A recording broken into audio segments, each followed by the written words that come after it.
Good evening, everyone. The regular meeting of the Kansas City Public Schools Board of Directors of January 28th is called to order. The secretary will please call the roll. Ms. Manser, Here. Mr. Abarca, Present. Ms. Cortez, Here. Mr. Hogan, Here. Mr. Wasserstrom, Here.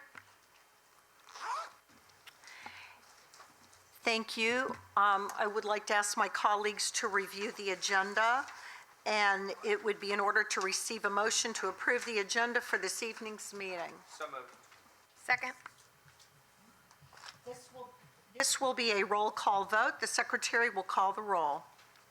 Ms. Manser, Yes. Mr. Abarca, Yes. Ms. Cortez, Yes. Mr. Hogan, Yes. Dr. Jones, Yes. Mr. Wasserstrom, Ms. Wolf-C. Yes. Thank you. There is a majority in favor. The agenda is approved. The next item of business is the workshop presentation. The chair recognizes Dr. Bedell. Thank you, Madam Chair. We will conduct our presentation on 4.3 and 4.4, financial stability and MBE-WBE policy. And at this time, we will bring up our CFOO, Linda Quinley. Good evening, Ms. Manser, Dr. Bedell, and board. We are excited to come in the month after the audit and bring you basically the review of our financial board policies. And so we're going to start, I can't decide if I need my glasses or don't, with the first one, 4.3. And I am going to read to you. The superintendent shall neither cause nor allow the development of fiscal jeopardy or a material deviation of actual expenditures from board priorities as established in the ends, policy series 1.0 and 4.0. So as we look at how to measure that, the question becomes how to measure that we are avoiding fiscal jeopardy and avoiding deviation. As an administration, we've established 5 key performance indicators that we're going to share with you. You can see them listed there: fund balance, debt, compliance and audits, policy compliance, and cash position. So as we start with fund balance, I wanted to give you just a reminder lesson that fund balance is basically, if you look into the business world, it's the net worth of the organization. In public ed, largely cash, but some other things as well. So there's the fund balance dollars, which is basically that net worth component, assets over liabilities, and then the fund balance percentage. We talk about the percentage a lot, but that's what I wanted to make sure we remind you on how do we get to that percentage. So the percentage is taking those fund balance dollars or the net worth divided by your annual expenditures, and that gives you your fund balance percentage. And sometimes you will see fund balance percentage go down when those dollars stay the same, and that is of course because your expenditures tend to go up year after year, at least a little bit. So as we look at that key performance indicator of fund balance, we've got 2 different sets of numbers here for you. The first one includes funds that aren't those we just normally operate on, such as local capital. You'll recall that once money's placed into capital, it can't come back out of there, so we can't decide to use it for some other purpose. Local and other grants, those are fairly specific, right? So we don't get to decide how we use those necessarily. And then child nutrition services, which is considered a business enterprise fund of its own. You see our trend there in our history. We clearly have solid, good balances and percentage of fund balance in those. The one that I like to focus on and spend a little more time on always is what we refer to as the operating fund, which is incidental. Just as a reminder, that pays things like utilities and buys books and those kinds of things, and pays salaries for myself as a non-certified staff and other non-certified staff. And then teacher fund, which is solely for teacher salary and benefits, and then tuition that we might pay to other school districts if we have a child whose hours by address but placed somewhere else. So you can see there that we also are in a very good position, have a pretty solid fund balance. The biggest difference in 18 and 19 is what I mentioned earlier. Our expenditures went up as more revenues became available to use. And so we're still kind of hovering around that same dollar amount in a very comfortable position at 32%. We talk off and on about what that should be. Just a reminder, there's no law in the state of Missouri as to what the fund balance should be. There's also no recommendation. The only real thing you have to worry about is if you get to 3%, you are considered fiscally insolvent, and that's when DESI comes in and helps the board manage the business. I personally, as a CFO and based on my years of experience, I'm going to get uncomfortable when we get down to that 26, 25, just because we're really starting to tighten cash flow in light of how we know our cash flow works. So, a couple of other key performance indicators. Bonding capacity. A real sign of your fiscal solvency is what's your debt ratio. And there's some good and some bad when you look at ours, I guess. Just as a reminder, that allowable column, annually we recalculate our allowable debt dollars by taking the formula that is assessed valuation times 15%. So as assessed valuation goes up, you tend to see a district's allowable debt capacity go up as well. Ours actually went down last year, and that's because, if you remember, we had a very small negative change in assessed valuation during 18-19 after the reassessment year of 17-18. So when you go out to you can see the outstanding. We're going to look at that a little more down below. When you go out to the far right, basically we have 80% of our debt capacity available to us, and that is because Kansas City Public Schools has not asked our voters for a general obligation bond for so very many years, since the late 60s. So let's look down in that bottom section at our outstanding debt. We have 4 debt instruments on the books. You can tell by their title when they were issued, basically. The first 2, you see those, the single star tells you that those were issued under the ARA, the American Reinvestment and Recovery Act, Recovery and Reinvestment Act, that was available in those years. And when debt was issued under those, what you got out of it was, you didn't get free money, it was still debt, right? But you got some interest relief or interest assistance. So the first one there in green, you see the average rate's 2.23. So in that year, in 2009, the federal government said, local agencies, if you issue debt, we're going to give better tax credits to the investors, so therefore your rate will be low right off the top. When they did it again in 2010, they changed that structure and they said, let the investors, the buyers of that debt, offer what rates they will, and you'll pay that higher interest, but we'll fund you some credit back. Then withholdings at the federal government level came, and so we don't get our full refund every year, but we are still getting a good portion of it. So that's a little in the weeds just on those 2. Those 2 also were used largely for projects that had been earlier determined that were really necessary, some roof work, HVAC, and what was the other one that? Technology was largely what those 2 pieces were spent on.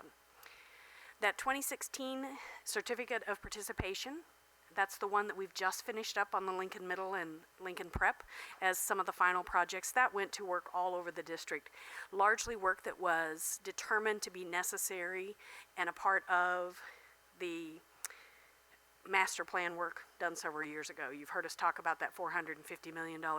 A majority of that $50 million went toward those needs. So then you can see in that, and just the energy lease on bottom, that's really, in my opinion, the only true operating debt that we have. But really important for us to remember when you look at that far right column, that annual P&I amount, principal and interest, all of that is coming from our operating budget because we don't have a debt service levy like most school districts and like Blue Springs is getting ready to ask their community for. And the reason that we have so little debt issued of our available. So we're spending $7.3 million in this budget year out of our operating budget, our operating funds. It's planned in that budget in order to support this debt that most school districts outside of that last line would be doing from a debt service levy. All right. I think really, when you look at those top three, that's about $6 million that normally we'd be done with another. Can I ask you a question on that debt? Is that all fully amortizing debt? It is. A couple of them are callable. I think the COP has a call. And maybe even the energy lease, but you need, right, callable by us, but you need a refunding source in order to do that, which we don't currently have.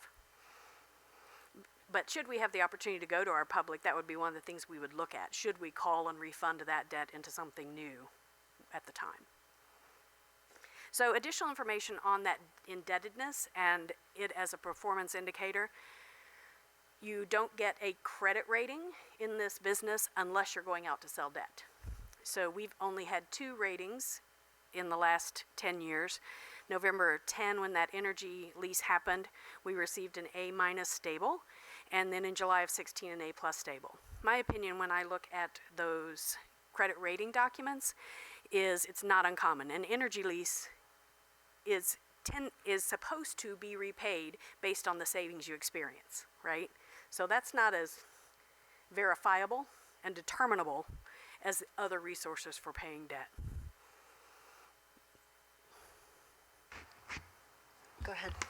In terms of that one, wasn't that guaranteed though for our end? It's not exactly guaranteed. There's some guarantee. And that's one of the challenges with energy leases. We actually had this conversation this morning when we look back at this page on that bottom line. We just did the last project under that. I can't remember when we asked the board for approval last year. May have been just before some of you were seated. But the last project was to get some controls and systems at Central High School. We just finished that over this summer. We're actually doing $10,000 more worth of work next week to make us eligible for a $95,000 rebate from KCPS-TV. But that will be, after that, we'll have the full package in and we'll start hopefully bringing you at least an annual report on the success of that investment. So, Ms. Quinley, that was my question, which is, at what point are we able to evaluate the effectiveness of that particular energy investment that we made? Yeah, I think we can probably bring you something as early as March on that. Okay, thank you. So I just shared on this page the definition of what an A is. An A is a good rating. You know, you wouldn't mind being up in that AA category. I spent a lot of years in AA, and there was this effort to get to AAA, and I said, you know, when you get to AAA, the only next credit rating is a decrease. So it doesn't necessarily read well. But when you look at the definition of A, it means we're somewhat more susceptible to adverse effects or changes, which would be assessed valuation, because our largest repayment source is local revenues, or emergencies and crises. However, when you look to the underlying, we still have the capacity to meet our financial commitments on this obligation at a strong level. So it is a good rating. Then that next KPI, the financial and compliance audits, you've got a little history there, and you know this because you just received our audit last month and heard the report from our 2 external auditors, both financial and the compliance auditor. So 0 compliance findings last year, 0 in 15-16, and 2 and 3 in those previous years. Important to note that when you come into 18-19 off of 2 compliance findings in 17-18, what that meant was the auditor was obligated to re-audit those to make sure that we did not have repeat issues, in addition to auditing some other programs and some other things. So we know that what we had in 17-18 was appropriately corrected by the time we got into the 18-19 school year. Always good, helps your credit rating, and gives your community comfort and confidence in our safety. Then outside of those more traditional key performance indicators, we look at policy compliance and cash position. And so the policy that we've chosen to look at here and to kind of monitor and share with you is our level of participation. Where have we hit our goal of minority and women-owned business expenditures for eligible? So just as a reminder, we have a combined annual goal of 18.3%, 9.8 for minority and 8.5 for women. And then you see our annual historical trend there. And where we are as of the end of December this year, so we're just under 11%. I currently don't have indicators that we're going to get very much above that, because a reminder, when you look at 16, 17, that was that first full year that we had those COPS dollars. We were really putting money to work. And we've talked a lot about how construction is our best opportunity to meet that market. Then last year in 18, 19, we had both the Lincoln Field and the Lincoln Middle largely underway. So we put a considerable amount of money to those two projects. So as we wind up spending that COPS, we're really out of those dollars at this point. The money that you allocated as a one-time expenditure for capital, we're working hard to try to see if we can get some MBE, WBE in that, but it becomes more difficult for us to hit those targets, and we'll talk a little more about that as we get to the end of this. Then cash and investment balances as of December 31st. This is an additional obligated reporting to DESE that all schools have to provide. They get the annual reports and audits with June 30, because they want to know how you ended the school year, but they also check in on us mid-year, because that tends to be the low point in cash, right? We start with a little fund balance because we know we're going to wait on those local revenues that come in mostly December, January, and February. So they get a check-in mark for December 31st. So what we've done is just provided you that number as well. And if you think about fund balance and cash balance, and this is just cash and investment balances, what kind of cash do we have in the bank? That's a pretty healthy number for December 31st. For us, that low water mark is really November 30th. Because those bills go out in November, Kansas City has a lot of people that pay their property taxes in December. And so we pick up some revenue stream that is well above those annual expenditures or those monthly expenditures. So we tend to have a very solid 12/31. November 30 would be a much more interesting number.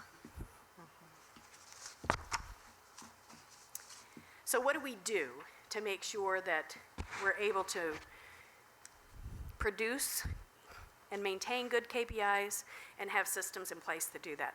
Fiscal integrity is really our jobs, yours as a Board of Education, with that being one of your primary responsibilities, and ours as an administration. So some of the things that we do that through our internal process and programs is follow the MSBA administrative policies. So we have board policy, and then we have MSBA administrative policies. We use a lot of those around bidding and contracting and spending to create good process. KCPS has a really strong contract review, approval, and monitoring system that works with not just the department who is investing in some service or purchase, but they work with procurement, who holds us to those policy laws, and then we work with legal to make sure that we have a good, strong contract that protects the district. Additionally, we use in all processes, but this is just a good example, hierarchy, systemic hierarchy and security provisions in our financial information system. So an example of that would be that Dr. Bedell asks Ms. Fetty to order XYZ, and that purchase order goes on the system. She can't also go in and approve that purchase order because she requested that purchase order. And that purchase order is going to have to be approved by him because he's the budget manager for that. So he's going to log in separately from her and make that approval. Somewhere through that process, when it gets to be a certain dollar amount, I'm going to also see it, just to look and kind of know what we're doing. Accounting is going to look at it to make sure it's coded to the right place. If it's a building buying some technology-related thing, technology is going to see it. PD is going to see it if it's PD. So we put in multiple layers that can be cumbersome and that people don't love, but they're there for a reason. Then, as you know, you engage in an external audit annually for both financial and compliance. And we continue to use other external reviews and professional eyes for a variety of things. So fiscal strength and stability. We've looked at integrity. Now, how do we assure that we're really staying strong and stable? Public entities have very rigid Missouri requirements around what we can invest in for good reason. We're not investing our own money, so we shouldn't be in high growth kinds of investments, those types of things. We follow those investment policies very strictly. There are requirements that every 5 years you must rebid your depository agreement to make sure that you're not getting into relationships that are long-term and that aren't tested. We really have to stay abreast, as you know, of economic factors, state, local, federal, because we have to know what's coming at us, we have to adapt, and we have to deal with those. And then targeting that fund balance or those reserves, making sure we're managing that, because all of those things are going to impact bond rating as well as managing our debt does. Questions? Mr. Wasserstrom?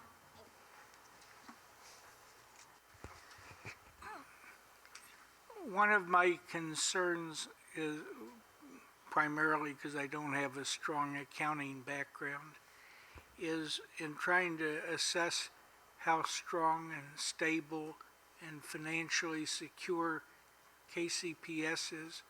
I reflect on Dr. Bedell's warnings over the last couple of years that we need $500 million to repair problems with buildings, school buildings, and I don't see any contingency fund or depreciation account or any figures about where we stand.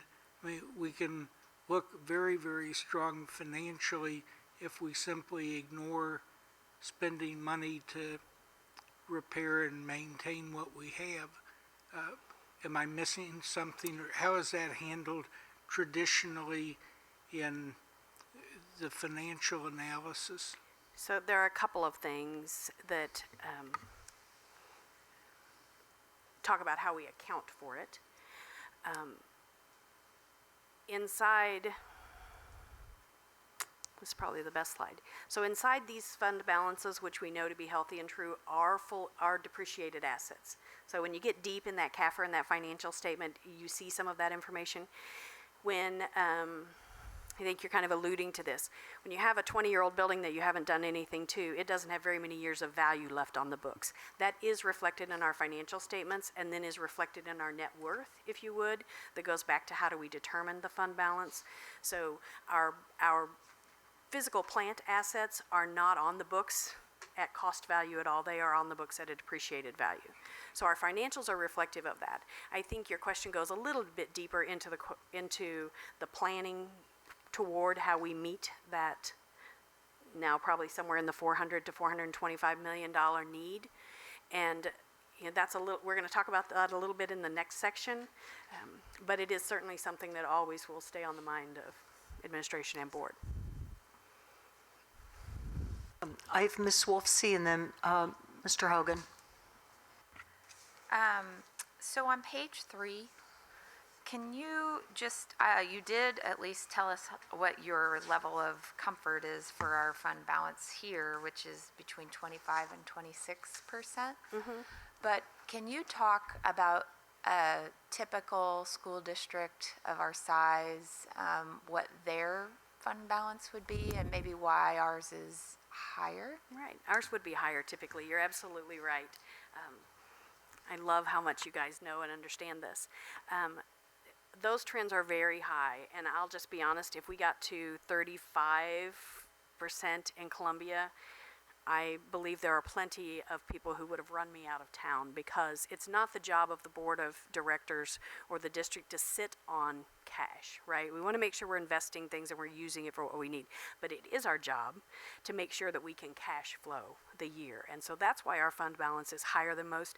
I would say you're going to see other districts our size anywhere from 24 to 28. They are not going to want that to hit that 30% mark, but we don't have a choice because of those low months of cash flow, July through December, November, really the end of November. As under current law and current process, we don't receive any state funding, and really our only revenue stream is the local, because of how the locals pass to the charters during those months of July through December. So just so that I'm going to repeat back what I understand is the reason we have a higher fund balance is mainly because we're fronting money from July through December in order to cover our obligation to the charters For local revenue share, for local yes. revenues. And Yes. those are dollars that we cannot use then in the classroom. Correct. We, Okay. we need to keep those in the bank Right. until they pass. Great. Mr. Hogan? Here to Ms. Wolfsey. So question on MBE, WBE. I feel like when we talk about this particular topic, one of the things I know we've sort of asked is how do we, part of the challenge is getting the information out to people, and how do we get creative about how we market and communicate opportunities to those organizations that are MBE, WBE organizations. Have we tweaked the way we're thinking about and actually executing on that now? If I could ask you to hold on that, we're going to get to it in a few slides. Okay. Ms. Cortez? Can you just refresh my recollection on obligations interact with the fund balance? So likewise to the depreciated assets, our pension obligation is determined in that CAFR and recorded as the appropriate liability. It is fairly large, and so it is a part of the dollars available or that net worth component when we get in there.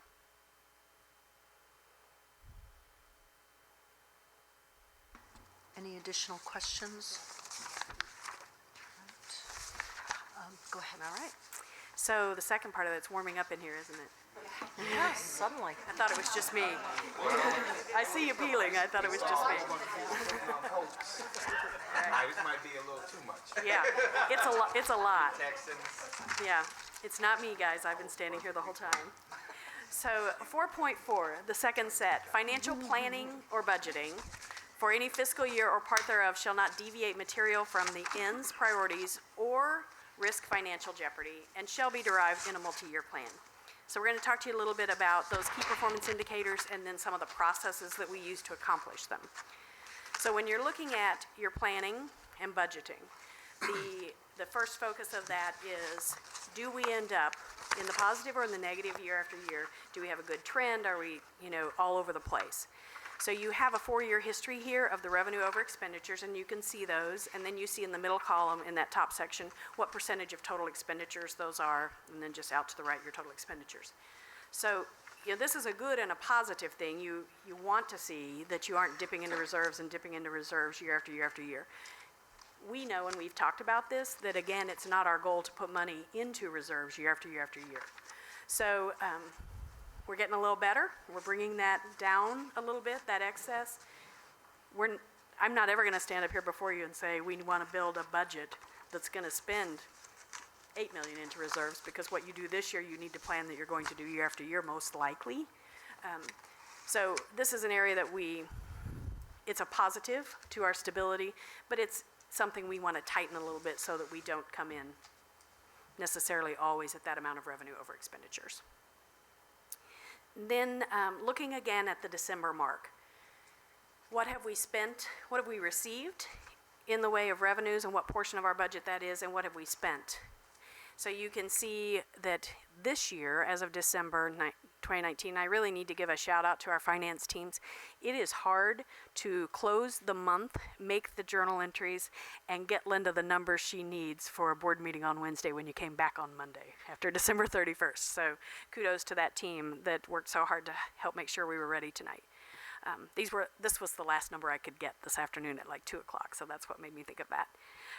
So year to date, $92.9 million in revenue as compared to $101 million in expenditures. Again, a reminder of why those fund balances are important when we start the year. On the far right, you see our historical trend of this time of the year, where are we in revenues? And it's always that we've spent more than we've brought in. That's just how it works for us because of our revenue flow. You also see that last year, our revenue was down a little bit. There was a specific $10 million delay in property taxes last year, and I don't remember the circumstance behind that, but it had decreased. So we know we're a little bit ahead of property tax collections. We'll look at that a little more in a minute. But it's probably also just more timely claiming of some federal dollars and some things like that. But again, this year, December 31st, nice, safe, fairly consistent, reliable position. So the revenue key line, as a key line, and monitoring this is what I was just really talking about, and we know an especially interesting topic that it's critical we watch this year closely because of the changes in assessed valuation at the county and the concerns about that and whether or not our revenue stream will be impacted.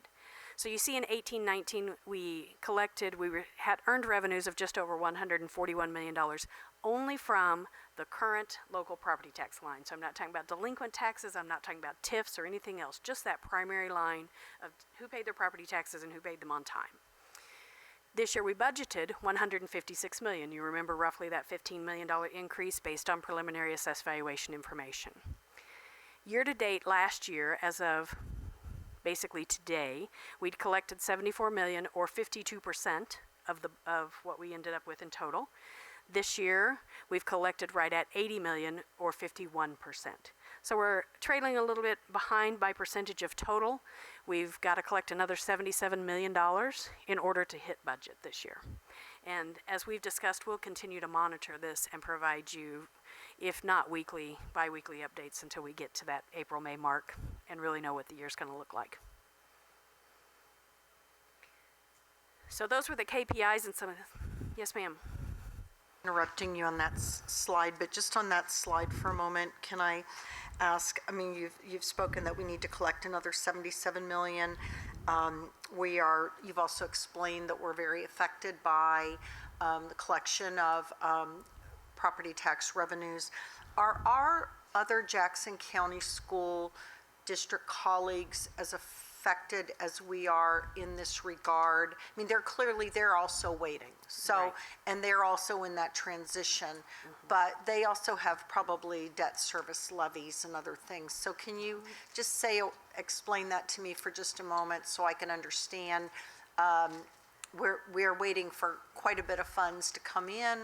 How are we looking in comparison to maybe some of our Jackson County area districts? I have not looked at comparison districts, so I can't give you any actuals. It's kind of difficult for us to pull this one together, but we will do that for sure. But your point about debt service levies is really interesting because when you have a general obligation bond, you tend to make two payments annually, usually one in September and one in February. And so if your debt service collections are slow because your property tax collections are slow, they all come on one payment, right?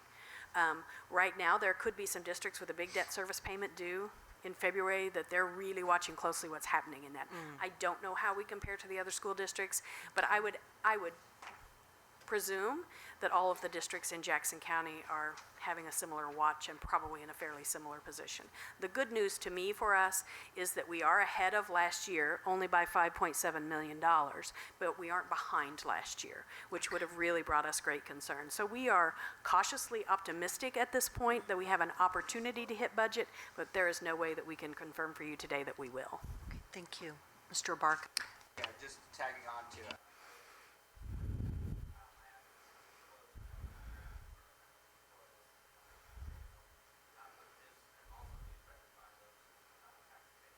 Absolutely.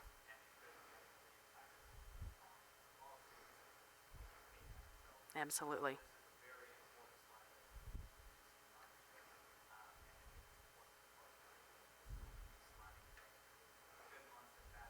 Right. Yeah, I think it would be wise for us to just add this slide to our monthly treasurer's report so that it's shared publicly. You know, we'll try to keep you posted a little more frequently, but it would be good to have this monthly.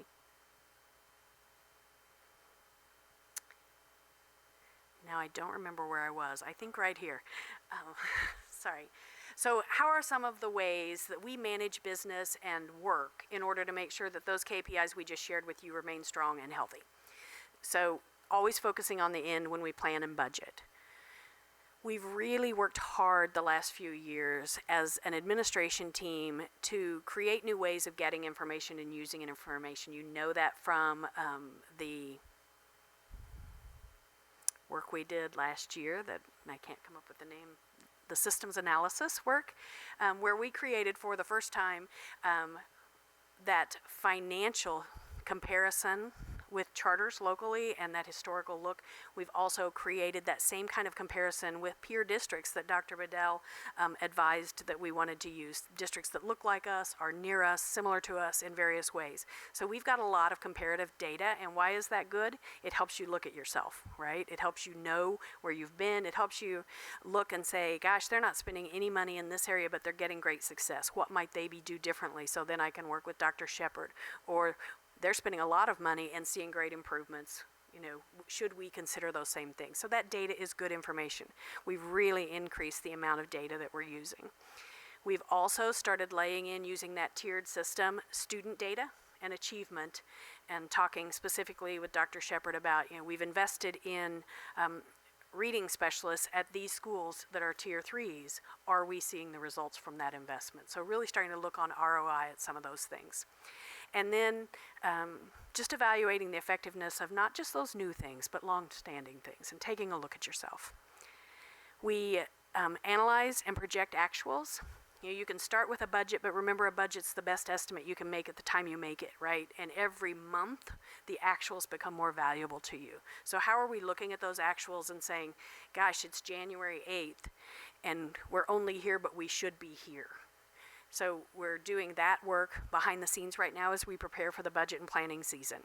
And when we have a variance, it's really important we understand why that variance. And is it a one-time thing, or is this something that's going to be ongoing that we have to consider next year as we bring you that budget? This is the kind of work that's happening right now as we work toward where we're headed. And again, of course, keeping a really keen eye this time of the year on education policy and what's happening legislatively. Additionally, watching those fund balances, defining and monitoring. We had some good conversation tonight. We'll continue to have some good conversation during the budget season about what is the right fund balance target for us. What is it not just this year and next year as we're working on next year's budget, but what is it 5 years from now? We want to make sure that we are looking at long-term like that, so we aren't bringing you recommendations that are okay now in fund balance, but when you all roll off the board, if you do, the next board is thinking, why did they make that decision? We want to make sure we're looking at it long-term so we're never making that question. And then focusing our resource on those ends, really prioritizing everything needs to align to the strategic plan, using long-range tools such as the Blueprint 2030. So Mr. Wasserstrom, to your question, this will be one of the way that we bring in long-range planning toward working on that deferred maintenance dollar with the limited resources we have until we maybe have the opportunity to go back to our public. Blueprint 2030 will guide us through that work. Student data, comparative data, zero-based budgeting. We've added that a couple of years ago. We're still not fully there, but we're getting there. We're getting used to it, and we'll continue to use it. And importantly, we really try to look hard at our contractual relationships. Do they bring value to the district that warrant them remaining? So last slide or two on how we get there. Align to best practice, regular review both internally and externally, using that financial data with student data, having transparency and inclusion in the process. I hope that under this leadership you'll hear people around the district say, I have felt like I've understood the budget a lot more in the last few years and I've had more opportunity to participate in the budget. If not, we want to make sure that we figure out how to do that. Keeping an eye on economic policy, those fund balances, and long-range party, and any one third party who we can bring in to help us. You had great conversation last month after we received the audit about might we decide to engage our external auditor to do some special reviews of certain processes for us. Those are the kinds of tools that we can use to make sure that we remain healthy. Questions? Questions from the board?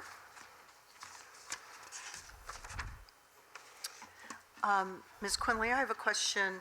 As it's showing me slide 17 on the financial planning and budgeting. As you talk about, you know, the focus, the resources to meet the ends, and that we align our budget priorities very tightly to strategic plan, et cetera. We use planning tools, those other items. The zero-based budgeting process was only introduced 1 year ago, correct? Or are we now, we're now in year 2 of Right. implementing We'll be zero-based? heading into year 3. We've done it for these last two budgets, and we'll use it again next year. And we also view that zero-based budgeting process as also a approach to equity-based Yes. funding. Is the budgeting, am I correct? And can you say a little more about that, Dr. Bill? Yeah, that's correct. When we initially went to a zero-based budgeting process, we had concerns that there was no rhyme or reason around why everybody had the budgets that they had. So what we said was, you need to basically wipe out everything. You need to come back to us. You need to make sure that your budget and what you're asking for is aligned to the strategic plan priorities and the goals that we are looking to accomplish. And then you have to argue. You need to debate, and you need to justify why you feel that you need more money, or if you took the cuts, then we moved on. But you needed to justify why you needed more. And what we did was we knew that we wanted to go to this tiered model of supports for our schools. And so everybody made the commitment. Every single chief made the commitment that they would work with the different divisions that they were over, and that we would take that money and we would reallocate everything through the zero budget process to go directly into academics. And what we do know, when you all do my evaluation on Monday, probably one of the strengths of our system right now is the amount of growth that we've been making because of our academic performance, and how that has been tightly aligned to the strategic plan, but also to those board policy 1.1, 1.0, 1.1, all the way through 1.3 series. So that, it was very intentional, and it remains very intentional. And when Linda says, we're still working with some divisions, because there are some divisions where we're like, okay, we're still trying to be flexible, but I'd probably say, 90%? It's really just the details now. Yeah. How Yeah. how accurate are they at those zero-based estimates? But Yep. everyone's doing it. And I think, to Dr. Bedell's point, it's really important that, when we, the finance team and Dr. Shepard and myself and Dr. Collier sit down with these principals, if I'm a signature school, I get additional resources for my signature program, but they have to tell us how they plan to use those. And Dr. Shepard has the opportunity, working with her assistant superintendents, to say, that's not really signature work. And those are elective dollars that the Board of Education gives them. And so it gives us an opportunity to really force them to make sure that we're aligning in an equity kind of a manner, because we can reallocate those resources somewhere else if we believe that would be a better use. Ms. Cortez, and then Dr. So this is a little bit more of an observation than a question. Okay. You talked about the process informing future boards of the whys and the hows, looking backwards in time. I think it might be very useful as part of, kind of looking forward to onboarding future boards, to include, whether it's the from the budget that gets published to the public, or some other summary document, include 5 years of that information as part of the onboarding of future boards, so that the context is more robust. That's a great Because I suggestion. think you're spending less time going backwards and more time focused on going forward. That's great. And so I also just had a comment or / observation. I really, really appreciate the emphasis on aligning fiscal, expenditures and that sort of thing with needs and student data and that sort of thing.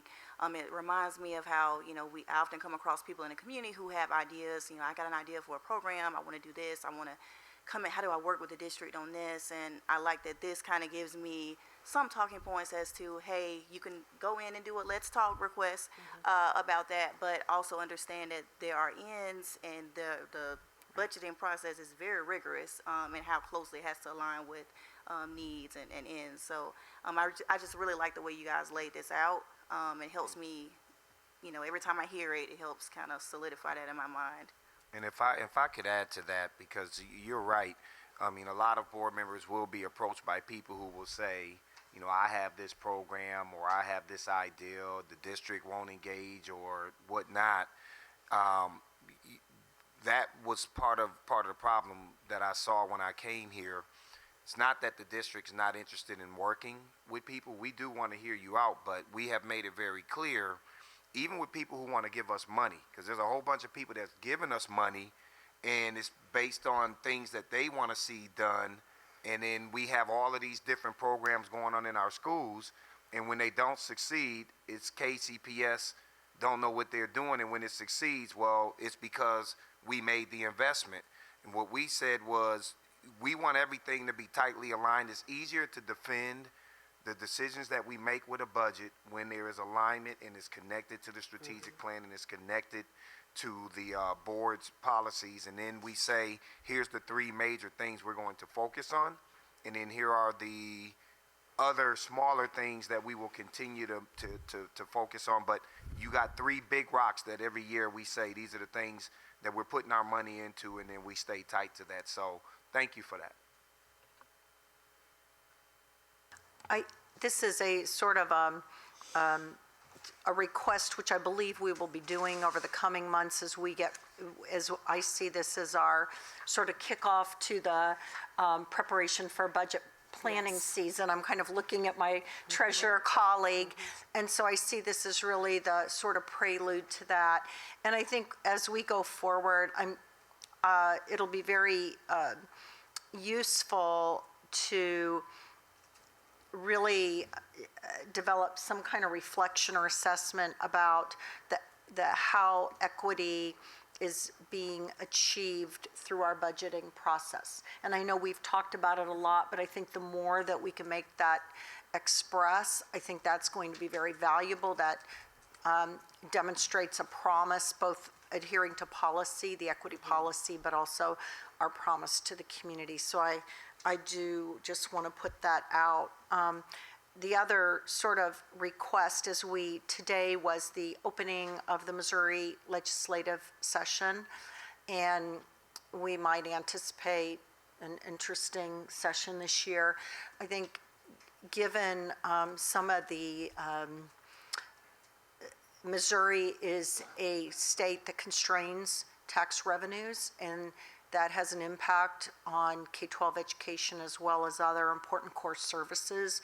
So I think just as, being sure that we're forecasting and monitoring that landscape as this next session rolls out, because there's a lot of documentation that is and evidence in place that Missouri is definitely low on the scale in terms of ensuring adequate revenues for core services, which includes public education. So I think that's going to be important for us.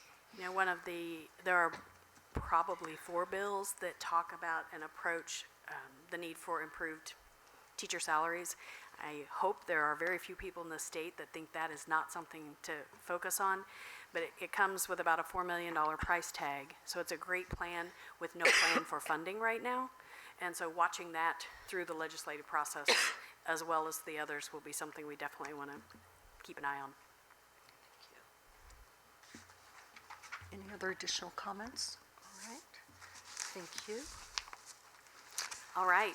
So when we were before you in, I think it was September, maybe October, we gave you an MBE WBE update, and we promised you a mid-year one. So here we are with that. Mr. Hogan, to hopefully some of your earlier question. So the top section there just shows you the Tier 1 partner spends and percentage of eligible spend to date, July 1 through what had been paid as of December 18th. I think that's probably the last day we had a check run maybe before break. Actually, I don't think that's true, but that's the data that we've pulled. And so you can see the dollar amount and the percentage of that by line. Tier 1, just as a reminder, means I have a primary contract with you.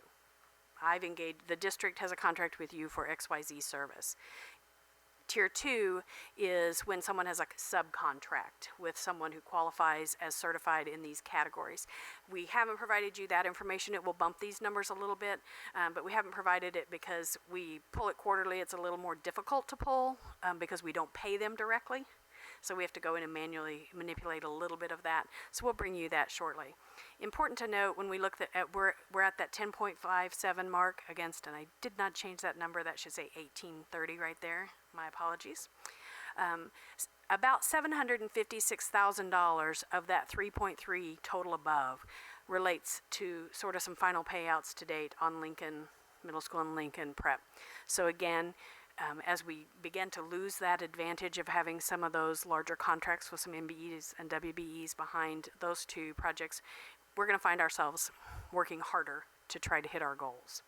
That bottom section just shows you when we add on some of the non-certified tier ones, a slight adjustment gets made in each of those lines because we know that not all of our MBE, WBE partners choose to go through that process of certification. So what have we done and what are we going to do? We have joined 3 new chambers of commerce that get us some exposure, and this is specifically our procurement department, who will participate in their monthly meetings, hopefully offer to do some sessions on how do you do business with Kansas City Public Schools, what are the processes, and workshops. So we're really excited about these relationships, and I believe those chambers are as well, because of course what they want to do is make sure that their members have opportunity for business.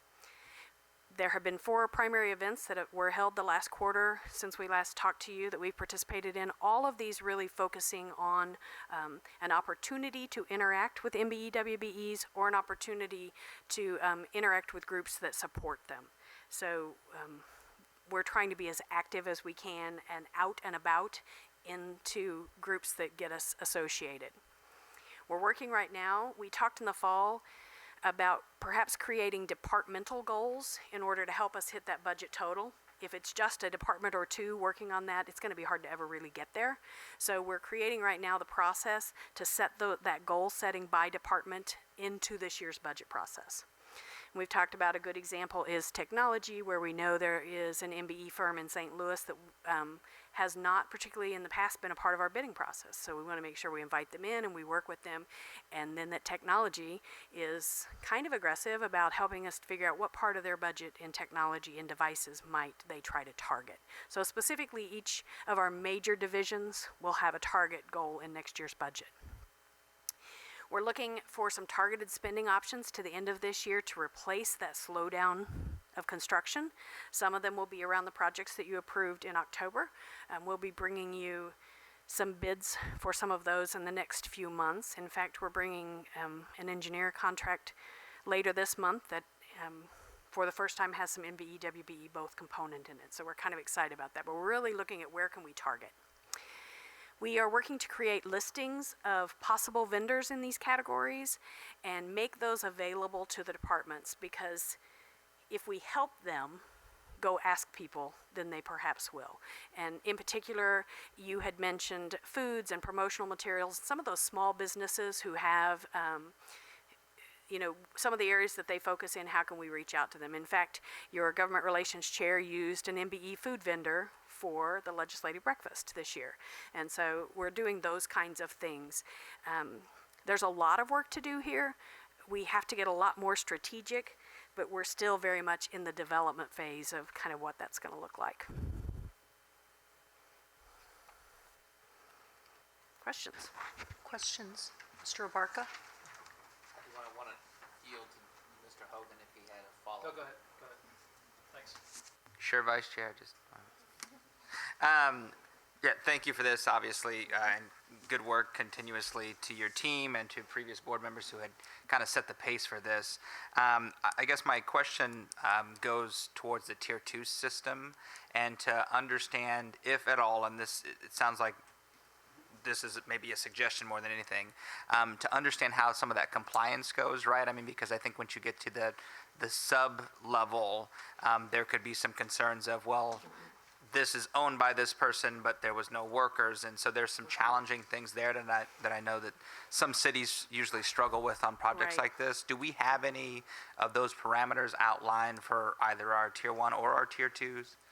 We're really a lot more simple than bigger organizations that Sure. have we don't have even a full-time person that does this work. But what you're talking about is going on site and saying, not only do they claim to be and are certified as an MBE or WBE, but I see people who look like your certification on site, Sure. on the job. We do not do that currently. It's certainly something that is probably easiest for us to work into some of those construction contracts because we need to go on site anyway. And so you can make that a part of, you've got to do prevailing wage check and that kind of thing.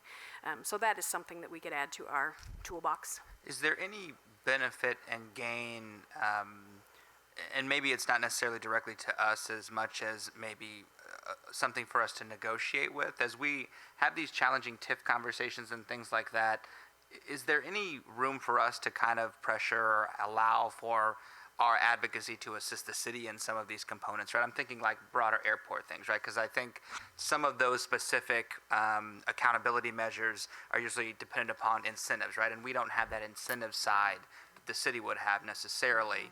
But is this something where maybe, if we don't have those major capital improvements things, we can show some measure of support by lending our support to cities and municipalities as they continue the tax discussion? And that may be a Shannon question, but I don't know if there's any room for us and if that's of any value. I think that's an interesting conversation, and so we'll try to kind of brainstorm around that. Mr. Hogan? You're like psychic, Madam Chair. I didn't even look your way. But I do have a question, so it's helpful.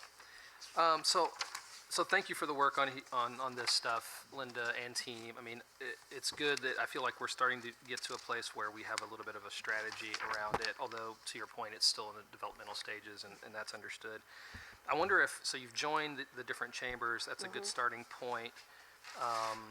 We're maybe going to do some sessions with them, but I wonder if we start to, as you develop your departmental goals, if you have those departments actually proactively seeking, right? So they're going through the membership roles of each one of those organizations to say, hey, there is a service or a product provider with this particular chamber that we can go after, right? Because I think if we're going to rely on another organization to feed us, we're probably never going to get there. We're going to have to proactively do it.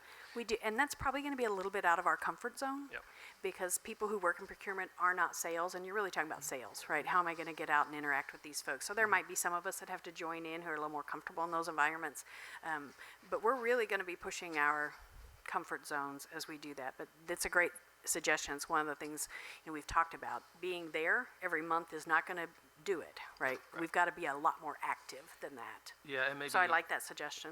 Yeah, maybe in line with that is advertising within publications that are traditionally used by business owners of color, for example, or women business owners as well, right? So We're very, and you'll see it in a lot of the write-ups, when we issue RFQs, there's a Hispanic paper that we're almost always in, and as well as the Star.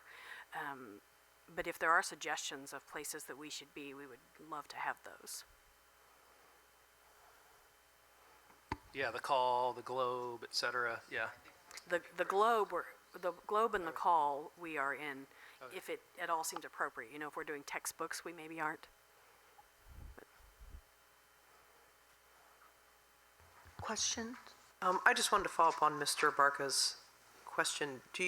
On the construction projects, do we receive certified payrolls? We do. Okay, so we're already receiving sworn validation Yes. of their on-site personnel. Right.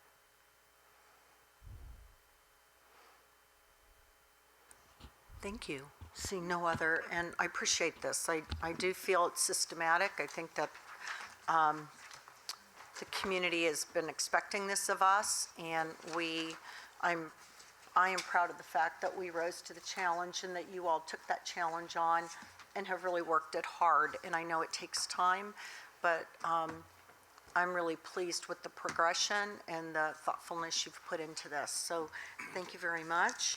Madam Chair, and I just wanted to say this piece. As we reviewed this and went over it this morning, I shared with our team, ultimately, the equity in me tells me that I would love to get to a day where we're feeding into this community based on what the demographics dictate, and that we are being fair with MBE, WBE, MWBE, and but I also know that for a large number of our community members, not having the head start that others may have had have put a lot of people in our community at a disadvantage where it's very difficult for them to start their own businesses. And it makes it a lot harder for us as we go out and we're trying to look at some of the larger projects. Absent of the construction projects, we can do a lot of work and we will continue to do that, but it only moves tenths of percentages on that meter, on that needle. And so I'm just, I'm looking forward to the day where we begin to see more investment into our communities that have been shut out of the Kansas City dream intentionally through leaders in this city. And I'm looking for the day where we can begin to see that there's not just a majority that tends to thrive and have all of the ownership, that there's more minority ownership, even in some of these TIF projects. But I am fully committed as a superintendent to us being as intentional as we can, and then also demanding the quality that we demand out of everybody, because we demand excellence, but being very equitable in how we continue to work with our community in making sure that we feed back into them, because every single one of them feed into this school district. The next item of business is the introduction of the business meeting agenda items for January 22nd. Okay. Thank you, Madam Chair. Oh, I had closed my binder. So the items that we will ask the board to take action on is contract, engineer of record contract with Norton and Smith in the amount of $750,000. It's a 3-year contract, not to exceed that amount. The activity bus purchase contract with Masters Transportation, we are ready to move forward. I had an opportunity to meet with all of the athletic coaches and directors the other day about transportation and being able to have these mini buses at our schools, we believe would help offer some relief from an extracurricular standpoint. AT&T Corp., this is our second renewal of a contract for Ethernet network services in the amount of $691, almost $92,000. And then we had 2 charters with the funding agreements that did not get their information into us, Guadalupe and Gordon Parks, when you all approved this previously. We will ask you to take action on those 2 MOUs in the amount of $408,920. Thank you, Dr. Bedell. This brings us to the conclusion of our agenda for this evening. So if there's no objection, the meeting will be adjourned and we will see each other for the business meeting on January 22nd. Thank you.